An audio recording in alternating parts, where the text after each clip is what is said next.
Legal, gente. Voltando então aqui para a Biologia B, nossa segunda aula de hoje. Falamos de proteínas e enzimas na primeira aula e agora na segunda aula vamos falar de evolução e teorias. Quando a gente fala de evolução, quando a gente fala de teorias, a gente está num terreno aqui, galera, bem importante para a prova da Federal do Paraná. Evolução é um assunto que a Federal cobra bastante. Então vamos com cuidado, e aí eu vou dando as dicas para vocês aqui. Pode cair tanto na primeira fase da federal, quanto na segunda fase, tá? Então vamos lá.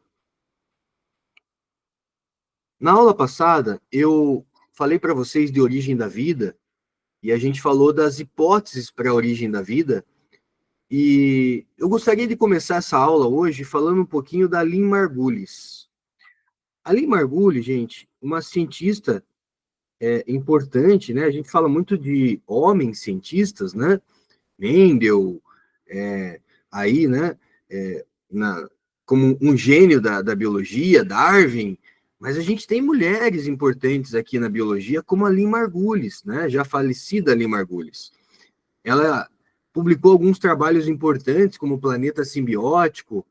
Aquele termo protoquitista foi determinado aí, né, pela Lynn Margulis, e a Lynn Margulis, ela é a mãe, né, de uma teoria importante moderna. Que teoria é essa? É a teoria da endossimbiose.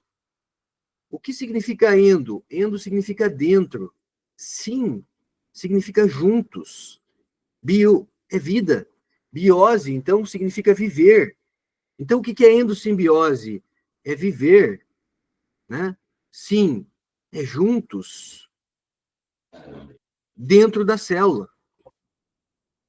Endossimbiose, viver juntos dentro da célula, né?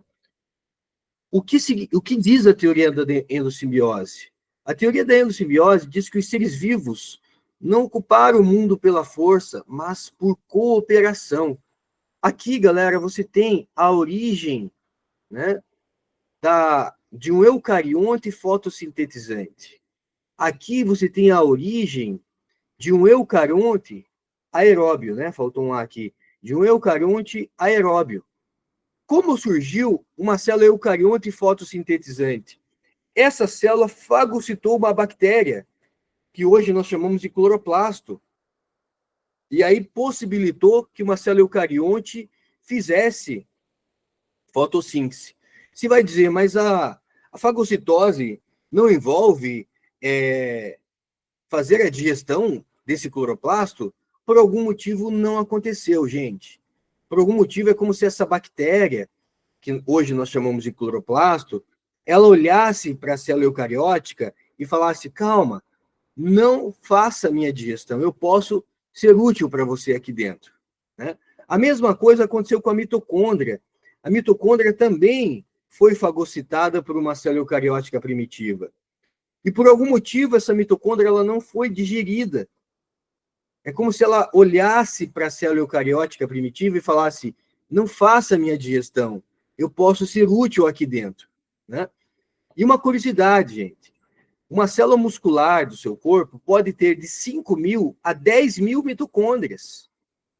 Uma célula cardíaca tem 10.000 mitocôndrias, uma célula óssea tem 2.000 mitocôndrias.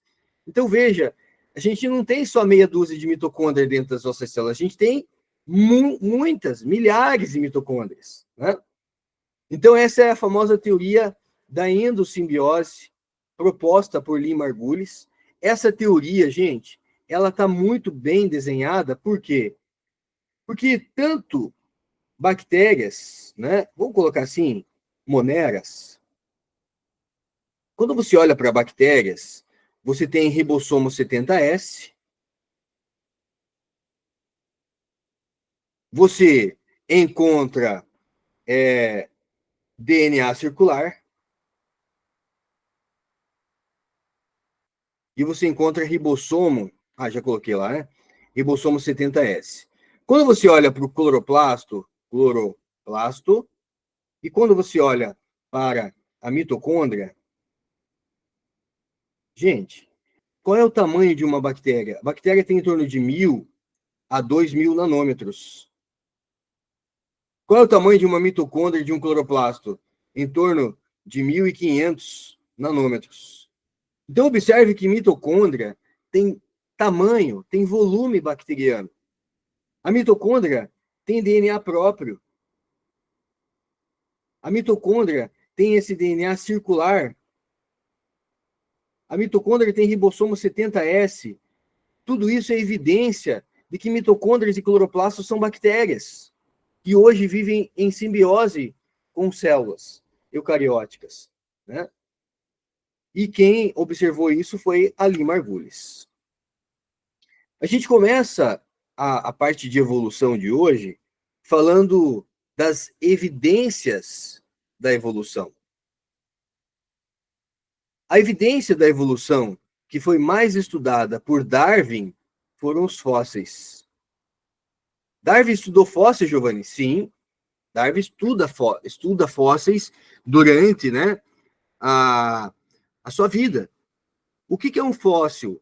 Um fóssil, gente, são vestígios. Um fóssil pode ser um osso, um dente, pegadas, fezes, etc.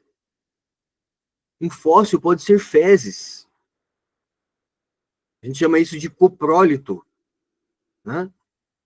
Fóssil do tigre dentro de sabre. Isso aqui é um fóssil. Fóssil de dinossauro. Né? Fóssil são evidências da evolução. Evidência que nosso planeta já foi habitado por esses seres diferentes do que os seres que existem atualmente. Mas que, de alguma forma, a gente fica buscando evidências de que esse quebra-cabeça ele possa se fechar e a gente entender que fósseis, eles são importantes, então, para a gente estudar a evolução. Aqui eu tenho uma imagem que ela mostra o processo de fossilização. Acompanhe aqui comigo, ó. Processo de fossilização. Um ancestral de crocodilo morre no fundo de um rio.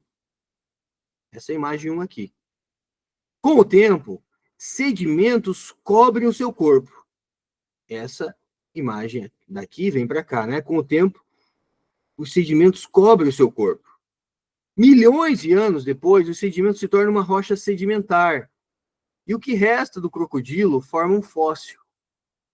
A erosão da rocha sedimentar, ela volta a expor esse fóssil.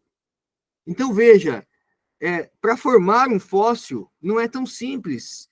Envolve características bioquímicas do terreno, categorias físicas do terreno, como pressão, né? Temperatura, para que você tenha um processo de fossilização acontecendo. Outra evidência da evolução são as evidências anatômicas. Aqui a gente vai falar de órgãos homólogos e órgãos análogos. Observe um braço humano aqui. Você tem um osso chamado húmero, você tem o cúbito, tem o rádio. Caramba, Giovanni, como que eu vou decorar isso? No ensino médio não precisa, mas já dou um spoiler aqui para vocês. Meu braço direito aqui, tá?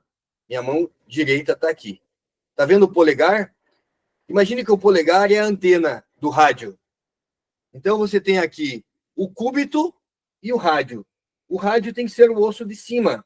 O cúbito tem que ser o osso de baixo, tá? Então o cúbito de baixo, o rádio de cima. Porque o rádio é aquele que tem antena, né? Ó, o teu polegar é a antena do rádio. Então o rádio é o que está aqui em cima, tá? Então se você tiver que localizar o rádio, ó, veja, o polegar está aqui e o rádio está aqui, tá? E aí o cúbito é o de baixo. Mas a nível de ensino médio, isso dificilmente aparece aí nas questões, né? Então aqui você tem um braço humano e a gente vai comparar esse braço humano com a nadadeira de uma baleia e com a asa de um morcego. Observe que todos são mamíferos. Mamífero terrestre, um mamífero aquático e um mamífero aéreo. Eles têm a mesma origem, porque são mamíferos. As funções podem ser diferentes ou iguais. Ou seja, o braço humano, ele serve para manipulação. A nadadeira de uma baleia para natação, a asa de um morcego para o voo, né? Então a gente tem aqui a mesma estrutura óssea, gente. Essa é uma evidência de evolução. A baleia tem a mesma estrutura óssea da nadadeira de uma baleia com o nosso braço, que é a mesma estrutura óssea da asa do morcego. Olha que interessante. Eu quero que você anote que toda vez que você fala em órgão homólogo, você vai observar esse desenho aqui, ó. Antes de seguir para o próximo slide. Mesma origem, você vai fazer esse desenho aqui. Geralmente as funções são diferentes, né? Como é o caso dessa imagem. Você tem a mesma origem e as funções são diferentes. Vou fazer assim, né? Funções diferentes. Você tem, no caso do braço humano, manipulação, da nadadeira da baleia, você tem a natação, da asa do morcego, o voo. As funções podem ser iguais ou diferentes. Galera, observe que isso aqui está irradiando. Então, toda vez que falar de órgão homólogo, você vai lembrar de irradiação adaptativa ou divergência evolutiva. Com a extinção dos dinossauros há 65 milhões de anos atrás, 65 milhões de anos atrás, abre-se uma oferta de nichos ecológicos que até então não tinha, gente. 15 milhões de anos depois, 50 milhões de anos atrás, ou seja, a gente está mais recente agora, acredita que deve ter surgido um mamífero ancestral. Então, se tem aqui um mamífero ancestral há 50 milhões de anos. E a partir desse mamífero ancestral, que provavelmente era um roedor, a gente tem a irradiação evolutiva ou adaptativa. Me parece que para voar precisa ter asa. Me parece que para nadar é importante ter nadadeira. Me parece que para subir em árvores precisa ter cauda prênsil, em alguns casos, precisa ter força nos braços, nos dedos, né? Então, toda vez que você fala de órgão homólogo, você vai relacionar isso e que eles realizam funções diferentes e leva a uma divergência evolutiva. Agora, os órgãos análogos, né? Quando você tem lá origem diferente, mas a mesma função. Agora a situação é essa daqui, gente. A asa de uma ave, a asa de um morcego, comparada com a asa de um inseto, não tem a mesma estrutura, gente. A asa do inseto é formada por quitina. A asa do morcego tem estrutura óssea. A asa da ave tem estrutura óssea. Então, toda vez que você falar em órgãos análogos, a gente está falando de convergência evolutiva ou adaptativa, tá?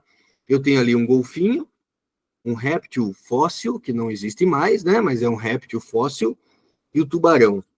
Olha como o corpo deles é semelhante, gente. Mas eu tenho aqui peixes e mamíferos e répteis.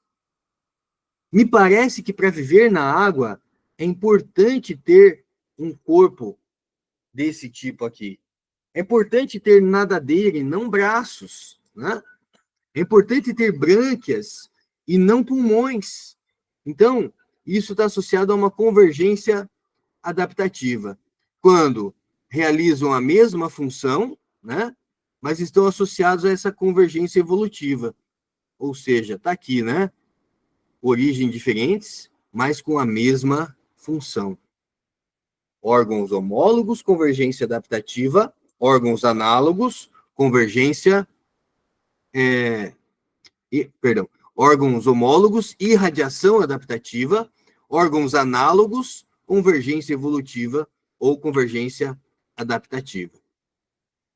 Falamos de estruturas vestigiais, né? Aí agora, essas estruturas vestigiais, elas são estruturas que você olha e fala, para que serve o dentro do siso? Para que servem nossos pelos? Então vamos falar de algumas estruturas vestigiais.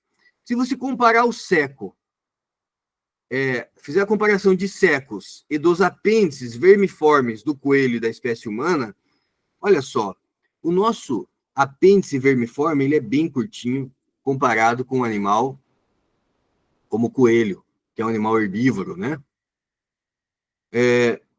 O nosso seco está aqui.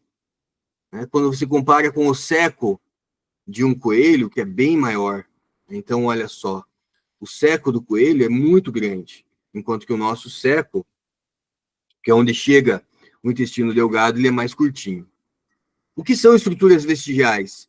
Estruturas vestigiais estão associadas a indícios de que nosso ancestral distante possuía dieta predominantemente herbívora, né? Indício de que nosso ancestral distante possuía uma dieta predominantemente herbívora. Quando tem esse apêndice vermiforme grande, comprido como é o do coelho, no ancestral, isso indica uma herbivoria, gente, né? Diferente do ser humano, que é um animal onívoro, né? Aqui eu trago uma curiosidade para vocês, né?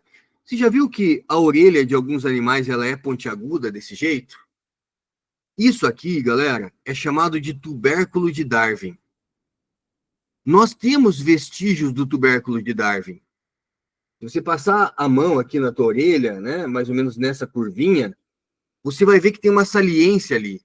Essa saliência é um indicativo que a nossa orelha também já foi mais pontiaguda. E por que hoje não é mais?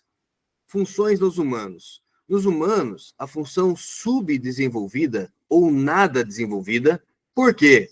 A inteligência humana evoluiu a ponto de tornar desnecessários alguns órgãos visuais e auditivos, dentre eles o tubérculo de Darwin.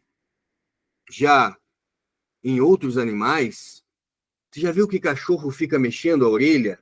Que o gato fica mexendo a orelha? O macaco fica mexendo a orelha? Isso, gente, ajuda a regular o som, controla o volume, regula o som.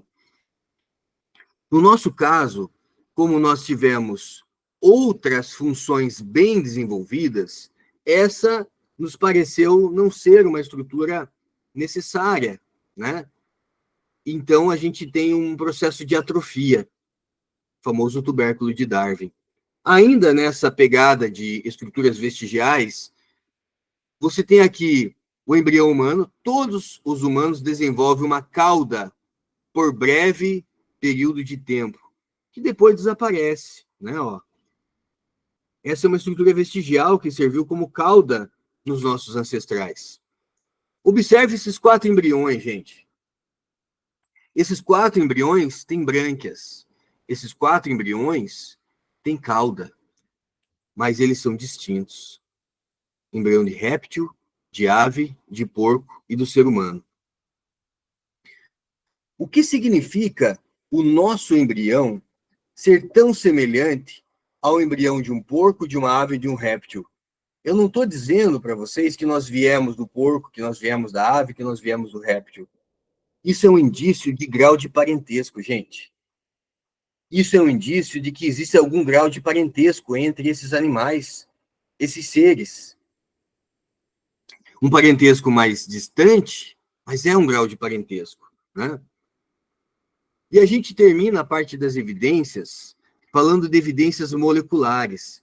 Gente, na época do Darwin, a genética não existia. Então, o Darwin, ele não soube falar da origem da variabilidade genética. Se você perguntasse para o Darwin, Darwin, tem a girafa de pescoço curto, tem a girafa de pescoço comprido. Como surgiu a girafa de pescoço comprido? O Darwin vai dizer, não sei. O Darwin não fala sobre mutações. O Darwin era um ignorante na genética. Por quê, Giovanni? Galera, vou colocar aqui na tela para vocês. O Darwin, ele nasce em 1809 e ele morre em 1882. Ele é conterrâneo do Mendel. O Mendel, gente, o Mendel morreu desconhecido. O Mendel, ele publicou a primeira lei dele em 1865. O Mendel nasceu em 1822 e o Mendel morreu em 1884. Por que eu coloco esses anos aí para vocês? É para você observar que o Mendel e o Darwin, eles viveram na mesma época. E se o Mendel morreu desconhecido em relação à genética, então o Darwin era o ignorante na genética, porque a genética ainda iria nascer.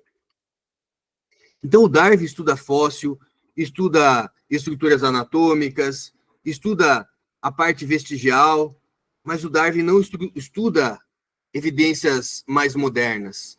Ele não vai estudar ribossomo 70S, ribossomo 80S, né? Então você tem aqui, deixa eu apagar isso aqui, né? Os seres vivos formam todas as suas proteínas com 20 aminoácidos. Nós temos que o código genético é universal, associados a mecanismos de expressão gênica. Lá dentro das suas mitocôndrias, existe uma proteína chamada citocromo C oxidase. Quantos aminoácidos compõem a citocromo C? 104, gente. Mas é 104 no ser humano. No macaco, nós temos 8. Aqui tem 32, aqui tem 45, aqui tem 67.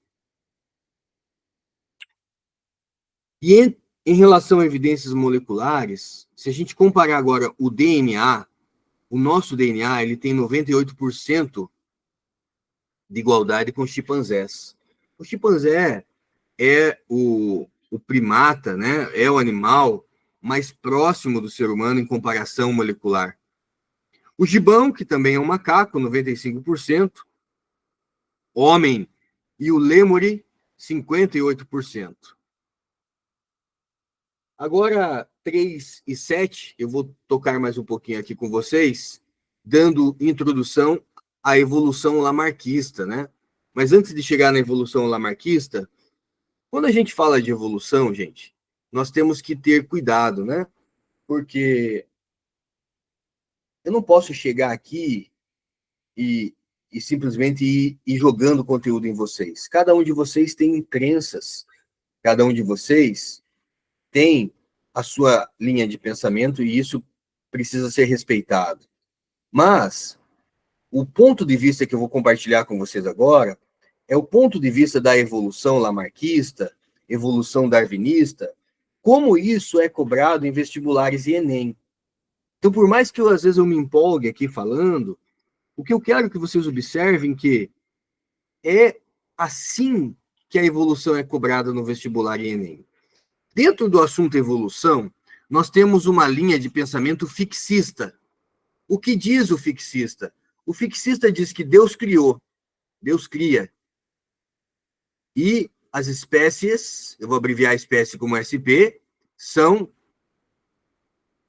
imutáveis.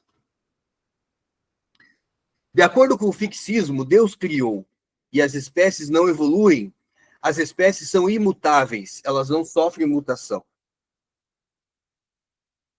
Já o criacionismo, gente, o criacionismo é diferente do fixismo. Você pode ser criacionista e acreditar na teoria da evolução, tá tudo certo, não tem problema. O criacionismo, ele também defende que Deus cria. Deus cria. Só que ele defende que as espécies evoluem. Deus criou, mas as espécies evoluem. Evoluem. Nós temos carta lá do Vaticano dizendo que a Igreja Católica, por exemplo, como uma igreja aí que eu estou citando aqui, que a Igreja Católica ela não vai negar a evolução, né? Então, do ponto de vista do vestibular, Deus cria para o criacionismo e as espécies evoluem, tá? Com essa ideia, agora a gente vai lá para o Lamarck. Lamarck, 1809. Gente, eu acho que a história ela é muito interessante, né? Porque o Lamarck ele publica esse trabalho aqui, Filosofia Zoológica, em 1809. Sabe quem estava nascendo nesse ano? O Darwin. Isso é para você acreditar no seu sonho, gente. Talvez uma coisa que eu estou sonhando hoje, né? Ela aconteça daqui a muito tempo. Quando o Lamarck, que poderia ter sido considerado o pai da evolução, publicou um grande trabalho, o verdadeiro pai da evolução ainda estava nascendo, gente. Olha só, né? Que interessante. O Lamarck publica um trabalho chamado Filosofia Zoológica. Para o Lamarck, as girafas ancestrais possuíam pescoço curto. Com o passar do tempo, o ambiente mudou e as folhas passaram a se localizar em galhos mais altos. Para alcançar as folhas, As girafas esticavam constantemente o pescoço. Devido ao uso, o pescoço passou a ficar cada vez mais comprido. E essa característica foi passada para os descendentes que nasciam com o pescoço comprido. Com o passar das gerações, surgiram as girafas atuais. Para o Lamarck, você fala de lei do uso e desuso. Para o Lamarck, você fala da herança dos caracteres adquiridos. A lei do uso e desuso, gente, ela não é uma lei errada. O que é errado, né, é você dizer que se você estudou e virou um cara muito inteligente, o seu filho já vai nascer uma criança inteligente, né? A lei do uso e desuso. Quanto mais você usa seu cérebro, mais você fica inteligente. Mas essa inteligência, ela não vai passar para o seu filho. Então, essa herança dos caracteres adquiridos, nessa visão lamarquista, ela é errada, gente, né? Se eu faço musculação e fico forte, o meu filho não vai nascer bombadinho, né? Lei da herança dos caracteres adquiridos. As características adquiridas pelo uso ou perdidas pelo desuso seriam transmitidas à descendência ao longo das gerações. Imagine que você tem uma alteração no ambiente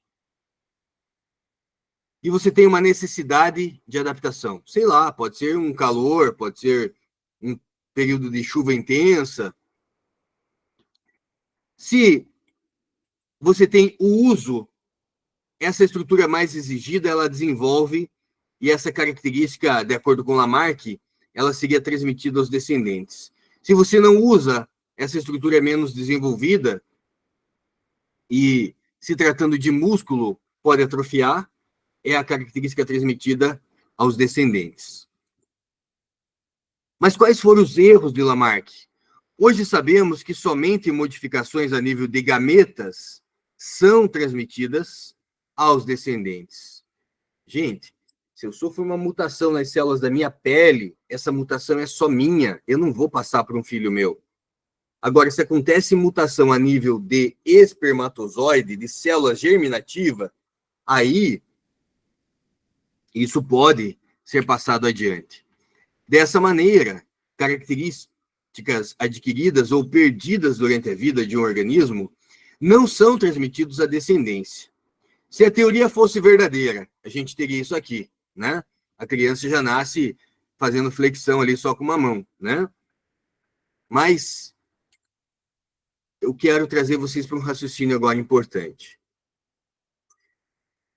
Imagine que você tem aqui bactérias amarelas e bactérias vermelhas. Essas bactérias, né, elas são submetidas a um antibiótico. Observe que inicialmente eu tenho 2 bactérias vermelhas e 3 amarelas. Observe que a amarela ela vai desaparecendo, gente, em quantidade. E depois de um tempo eu tenho só bactéria vermelha. O que eu quero que você raciocine comigo é, o antibiótico, ele não foi um fator de indução.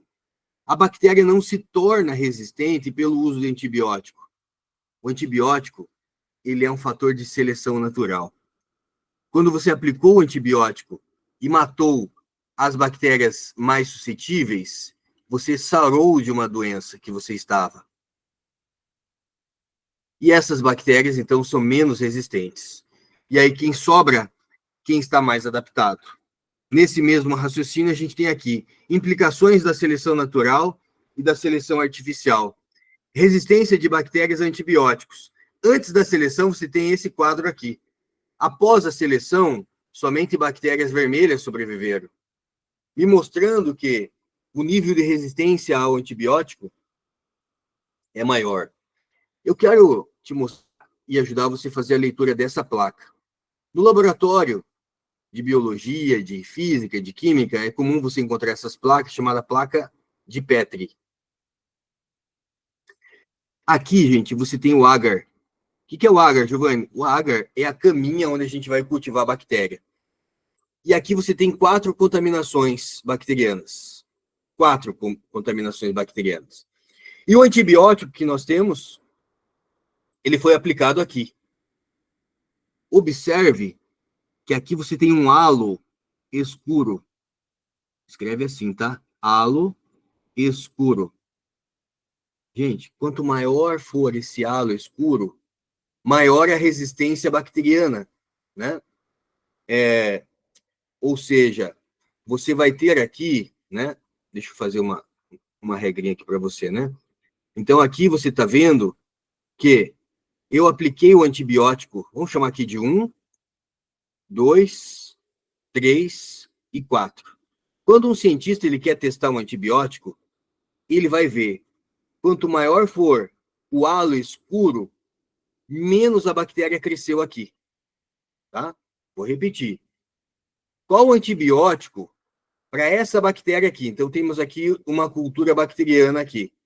Para essa bactéria aqui, qual o melhor antibiótico? É o antibiótico 3. E toda essa região aqui, ó, é uma região onde a bactéria não conseguiu crescer. Veja que aqui ela conseguiu crescer um pouquinho, aqui ela conseguiu crescer um pouquinho. Então, para essa região aqui, a gente diz que quanto maior for o halo escuro, né?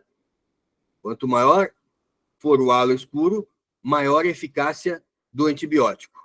Tá? Anota isso. Quanto maior for o halo escuro, maior a eficácia do antibiótico. Maior eficácia. Caramba. Eficácia do antibiótico. Beleza? Nós tivemos um cientista que contradiz o raciocínio do Lamarck, gente. Esse cientista foi um camarada chamado de Auguste Eismann. O Auguste Eismann falou, tá bom, Lamarck, vamos testar essa questão da herança dos caracteres adquiridos.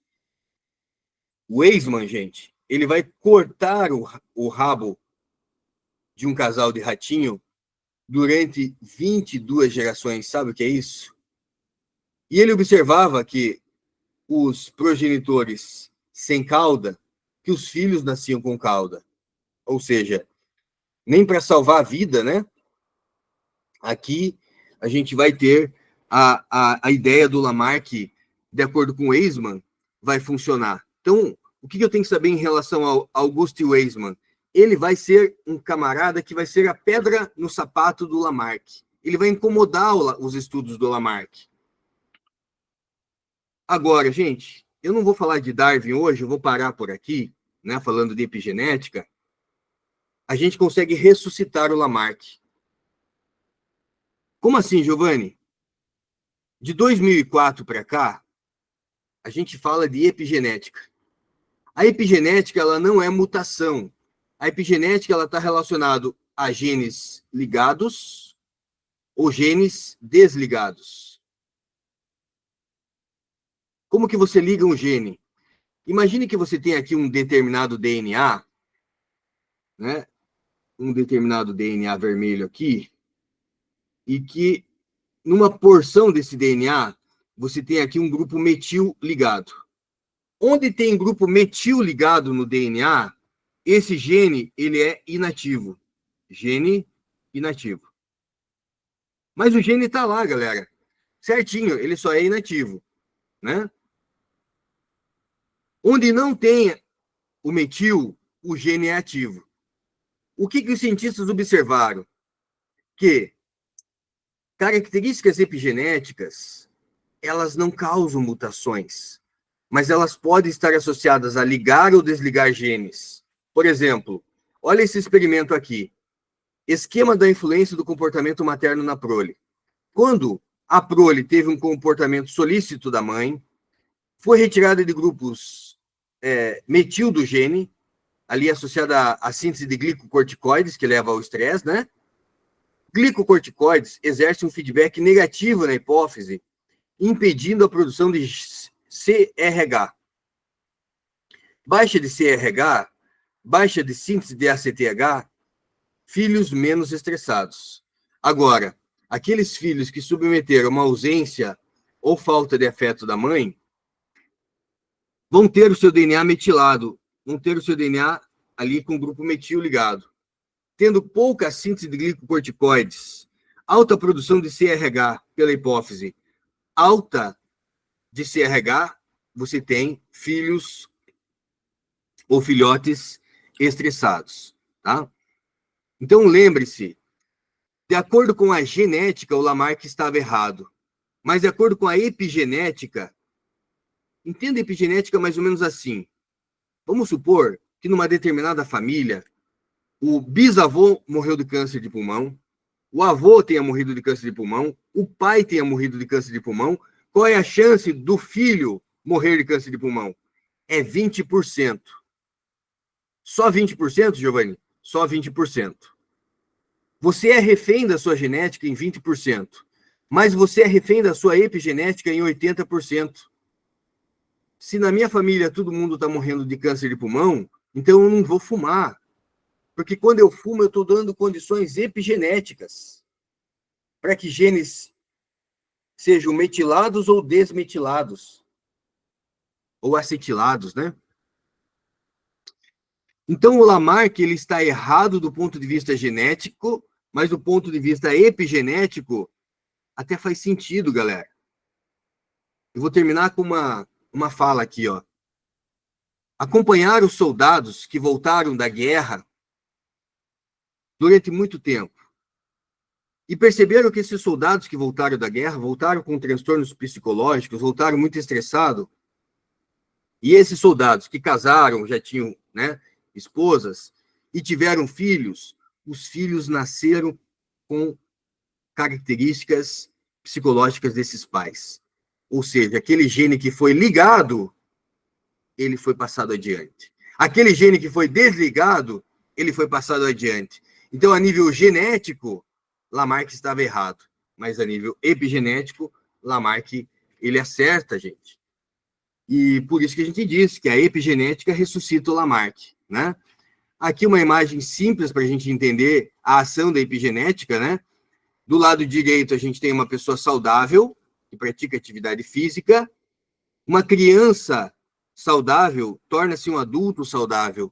Uma criança que não tem hábitos saudáveis torna-se um adulto doente, tá? Então, nós não somos reféns da nossa genética. Nós podemos correr atrás dos 80%.